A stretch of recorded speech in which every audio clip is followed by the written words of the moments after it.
Hi everyone, I am coming on here to talk to you about, you see that I have a bindi right here on my forehead, and I'm excited to be wearing this.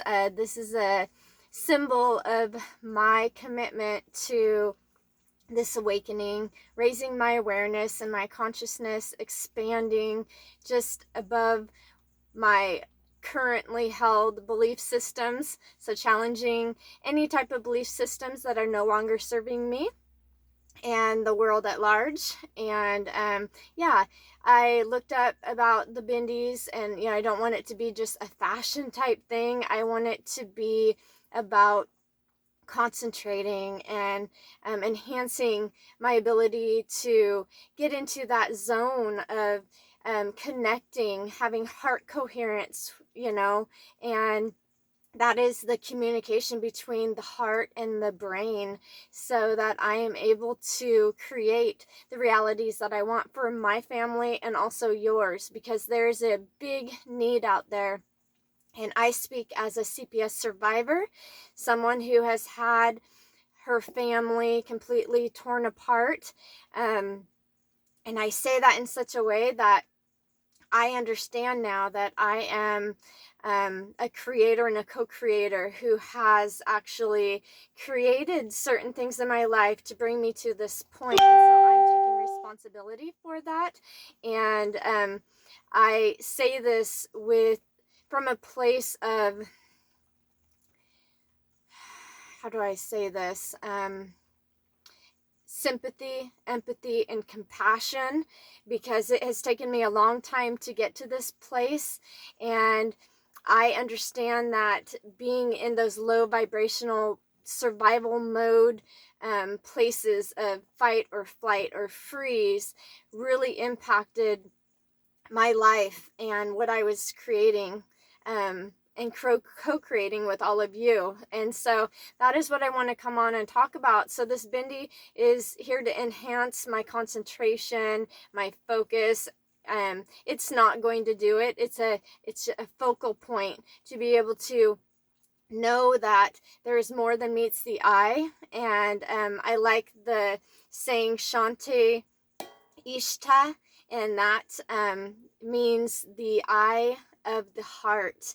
And this is what this is all about. It is having a heart coherence that helps us to connect with everything and to live out our purpose in alignment. So this also helps to enhance, the energy, and that's what the bindi, that's where it came from, like the origin of what it is about.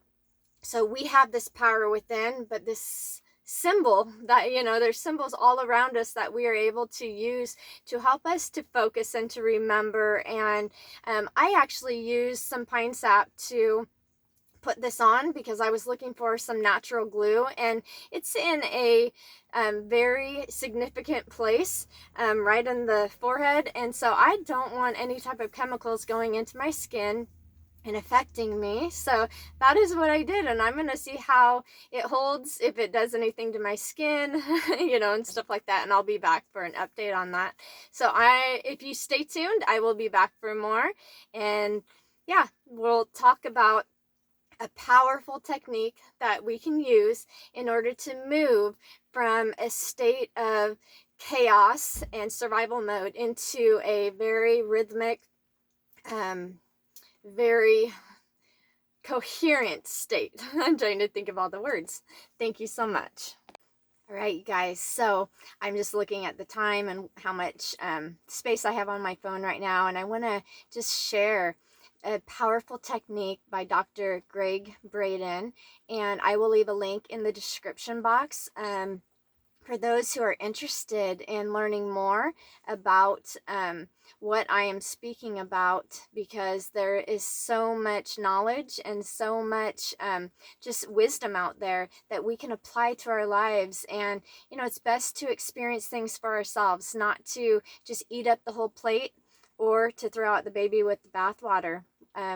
We are conscious beings, and we are multi-dimensional beings of love and light, and there's just so much more than meets the eye.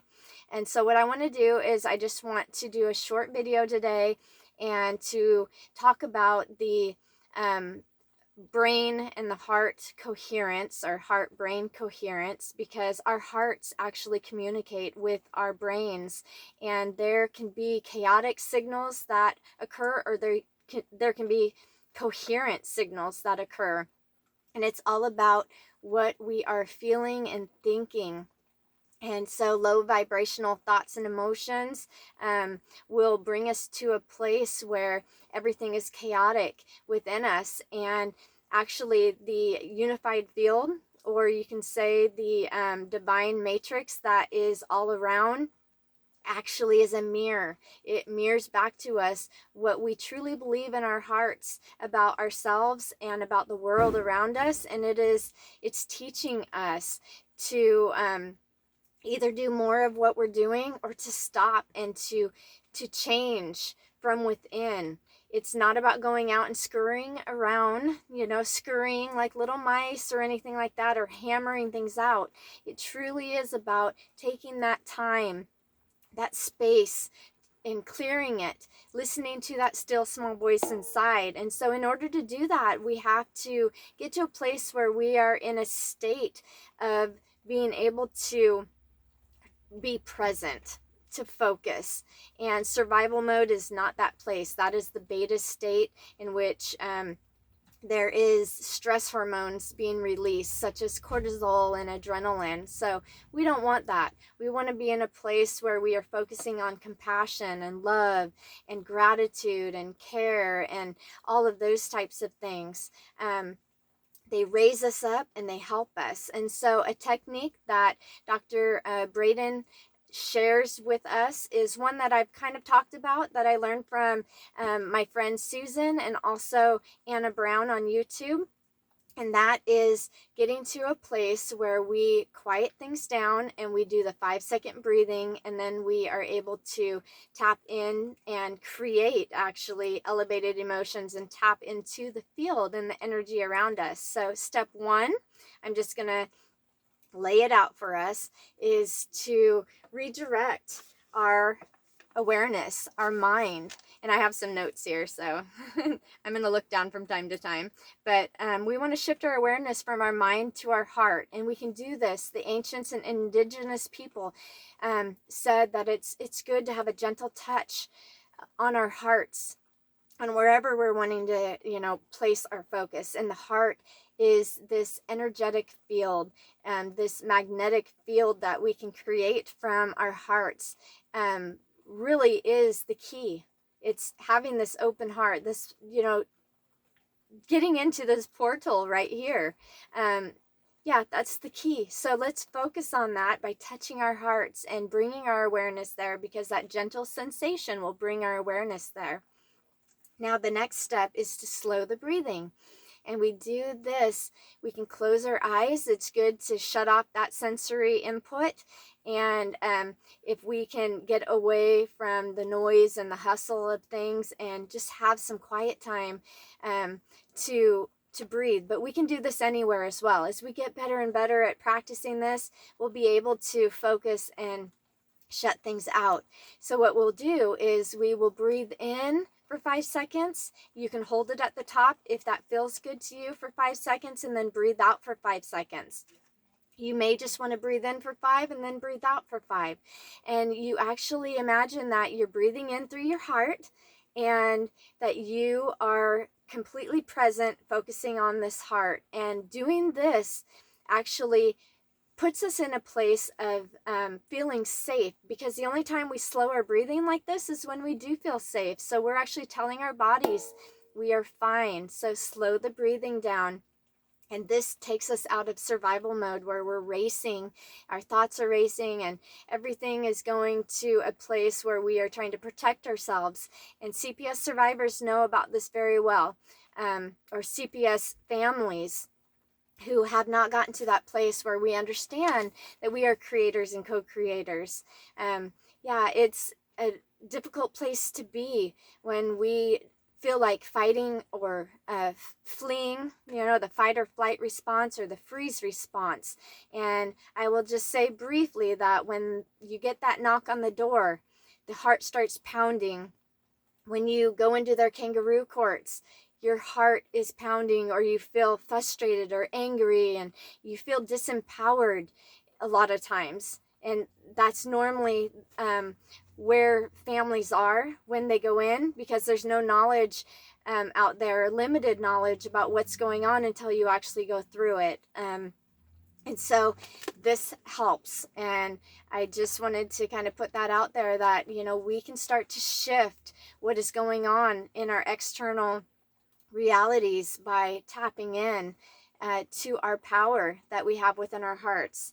So then after this, the third step is the key, and it's to begin to feel the feelings that create this communication that will help us from, you know, being in this state of wanting to flee or wanting to fight, and being in a place where we are able to create and co-create consciously what we want to happen. This is what Dr. Braden talked about, and if you are interested, like I said, watch the video, because he just talks about where this how this frequency works and how it calms everything down, and it really does have a rhythmic frequency and a coherent frequency that really does make us conscious of our own creations, and empowered to do so much. So I will say that heart math scientists have shown us, because we sometimes wonder, how do we do this? How do we get to this place where we are coherent between our heart and our brains?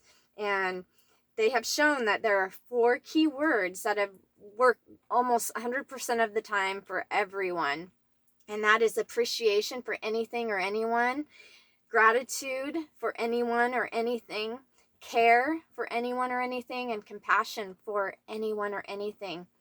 Just having those elevated emotions and bringing that in, focusing on that as we breathe, will change our external realities. And I think the last thing I want to say, I'm just going to kind of read a little bit and then I will be done. It says, if you can feel one or more of these combinations of these feelings in your heart while you breathe, as if your heart is breathing in and out, then you are setting up this communication between the heart and brain, and now you're signaling the neurons within their neurites, they call them, within your heart, and they will reach out to other neurons, and there's synapses that occur, and the neurons that fire together wire together, and we want this network to occur. And it takes 72 hours for these networks to really form, about 3 days. And so we want to practice this, and it's not something we just want to stop after 3 days either. This is something we can do in the morning or at night or throughout the day, or as many times as we feel led to do this. So they've found that there are like 40,000 or so neurites within the heart that are signaling and communicate, and that are so powerful. The heart is actually more powerful than our brains, like 5,000 times more powerful, and it creates so much changes in our lives, but not only ours, but the world around us. And these are our families. These are our little ones, our kiddos, our elderly parents. And so my heart goes out to everyone, including my own family, who's been through this. I'm going to end with saying that typically doing only 3 minutes of this is what the researchers have found, that this will set into motion a cascade of events within our bodies, biochemical events that will last up to 6 hours after we're done doing this. And so I challenge each of you to just take the time to step into your divine beingness, and to set aside time for yourself, because you're valuable. And getting into this gamma state will help us to tap into our deep intuition, like learning at fast rates, being able to retrieve information. It will help us to heal And this self-regulation that occurs during this time is the key to not being a victim to our external circumstances in our lives. And so CPS survivors, we need this. We need this for ourselves, our little ones, our families, and then, you know, in order to help the greater good of everyone who's being impacted by this. Because when we experience these low vibrational emotions and these things are happening, this pain and suffering, then it impacts everyone else around us and everything else around. And we have the power within to transcend this pain and suffering. And this is the key to doing it. So if you try this out, I encourage you to come back to my comment section and just leave a comment and let me know what you're experiencing. And, you know, keep at it. It's a practice. And watch the world change around you to mirror back new realities as these networks are formed within your body, within your brain. And that brain, that heart-brain coherence that occurs, that changes just relationships and changes experiences and helps you to know more of who you are and who everyone else is as one. Thank you so much for watching. Namaste.